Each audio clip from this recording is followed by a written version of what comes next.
le Rav de Yehudi de Pshisra, était Rav dans une petite ville en Ukraine.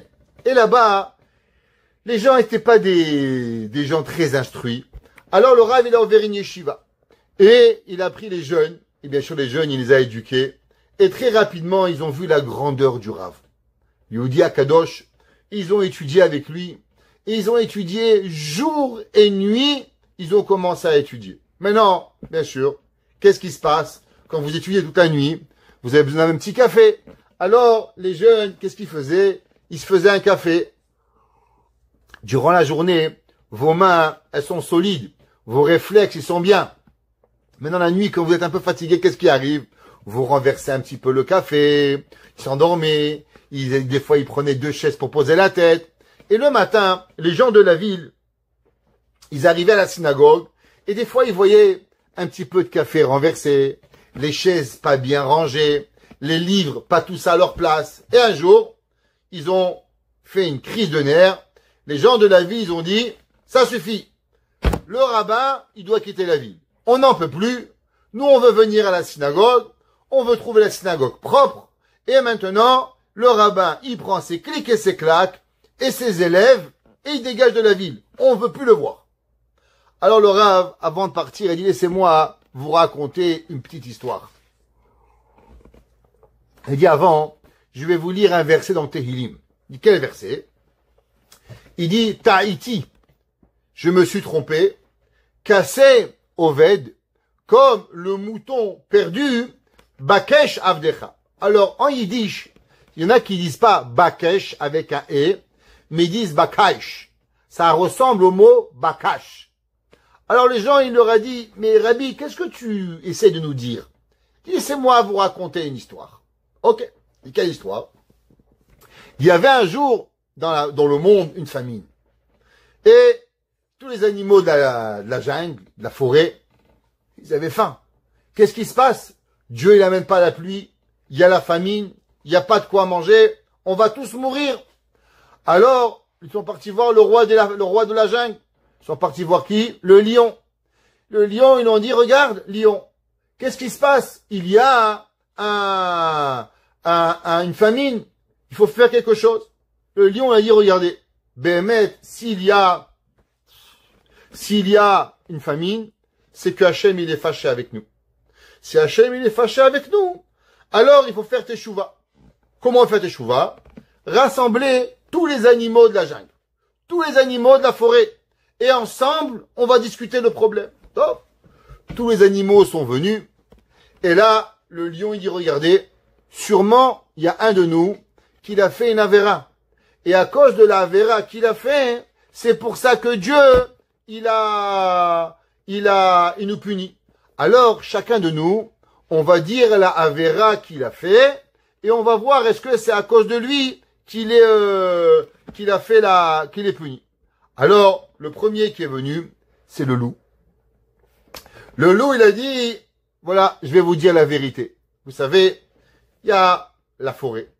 Quand les gens, ils rentrent dans la forêt, alors ils ont des moutons, ils rentrent dans notre territoire. Alors un homme qui rentre dans la forêt avec son mouton, il est obligatoirement, il met en risque qu'il se fasse manger. Et quand on mange dans la forêt, on rentre chez nous. Et ça, Kadosh Baruch Hu, il nous punit pas. Mais vous savez, il y a quelques mois, j'avais très faim. Et qu'est-ce que j'ai fait? Alors, je suis allé dans la ville. Et là-bas, il y avait un homme qui avait rien à manger. La seule chose qu'il avait, c'était un mouton. Et maintenant, moi, qu'est-ce que j'ai fait? Je suis rentré la nuit et je lui ai piqué le mouton. Et puisque je lui ai piqué le mouton, c'est peut-être pour ça que Dieu est fâché avec nous. Le lion, il a dit, c'est une bonne question.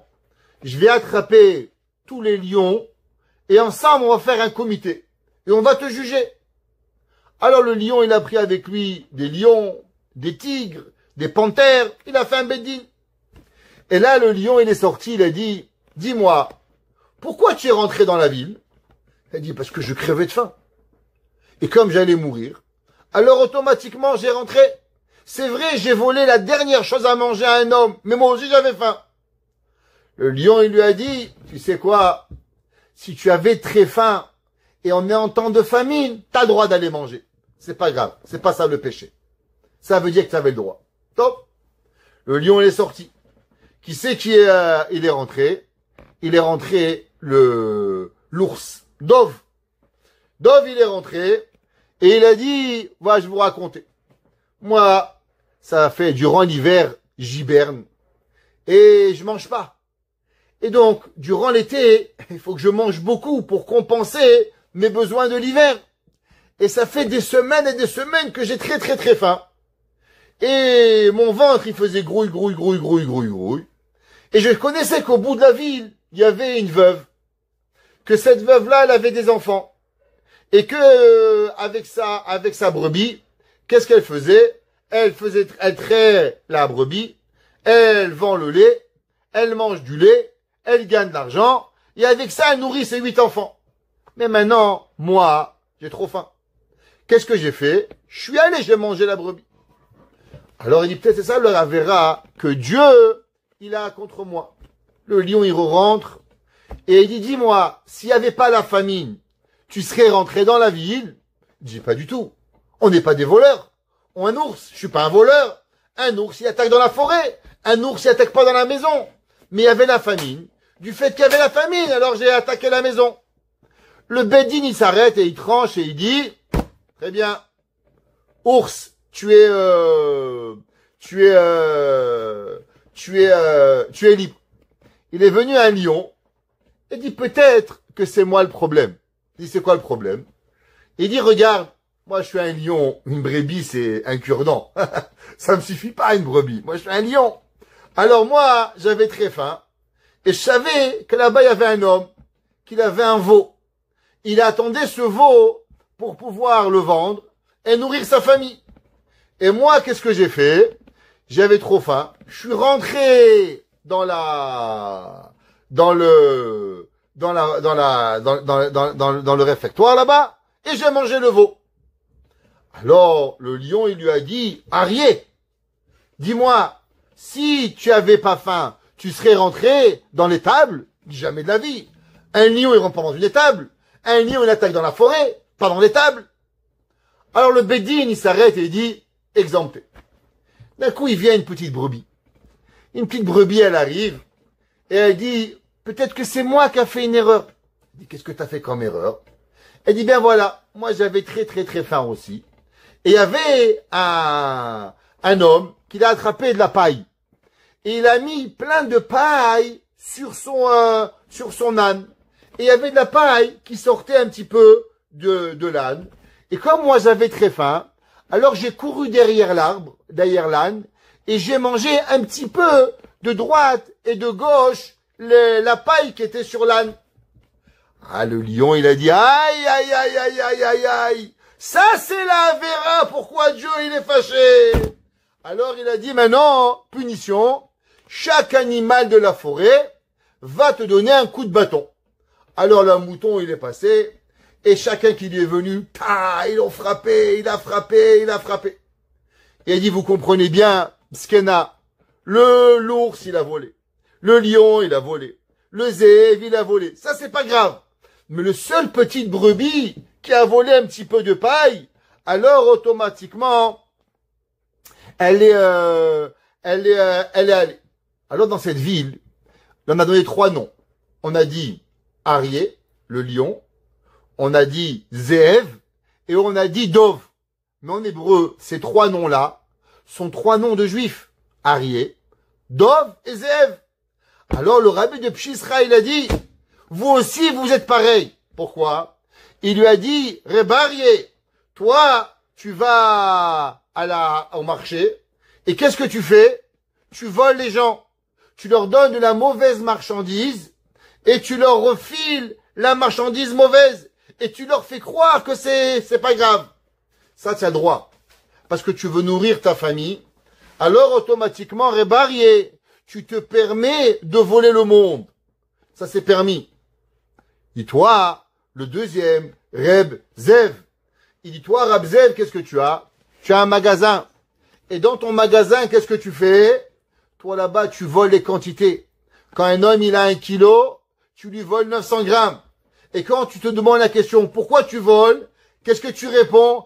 Ah, mais j'ai faim, je veux nourrir ma famille. Alors tu voles les gens. Toi, Reb Dov, qu'est-ce qui arrive? Il y a 2 semaines, tu es parti au marché, dans l'autre ville. Et là-bas, tu as rencontré une Goya. Et que malheureusement, qu'est-ce que tu as fait? Pendant 2 semaines, tu as vécu avec elle. Il lui a dit, les Yudis de Pchisra, regardez-vous. Un, il est un voleur. Un, c'est un arnaqueur. Un, il trompe sa femme. Tout ça, c'est permis. Et les seuls petits jeunes rabbins qui renversent un petit peu de café sur le parterre, vous voulez les renvoyer du Beth Midrash. La seule avéra qu'ils ont fait, Mskinim, c'est qu'ils n'ont pas remis la chaise en place et vous voulez les renvoyer du Beth Midrash. Il a dit, le Yehudi de Pchisra, c'est ça que David Amelech, il a dit, Tahiti, kese oved bakash. Je suis comme un petit mouton qu'on a puni parce qu'il a mangé un petit peu. Cash, c'est de la paille. Avdecha ki mitzvotecha lo shacharti. Alors à moi on me punit. David Amelech, il dit souvent, on est là et on juge les gens. Nous on fait des piles de Averot comme ça on se donne tous les droits du monde. Ce qui le gars en face, il a fait une petite erreur. On va comme ce petit mouton qui a mangé un petit peu de paille et lui, il mérite de recevoir des coups de bâton. On le fracasse parce qu'il a fait une petite avéra. Et on oublie qu'est-ce que nous avons fait. David Amelech, il dit, Tahiti kise oved, je suis perdu comme un mouton. S'il te plaît, Akadosh Baruch Hu, rapporte-moi et ramène-moi, ki toratecha lo shacharti.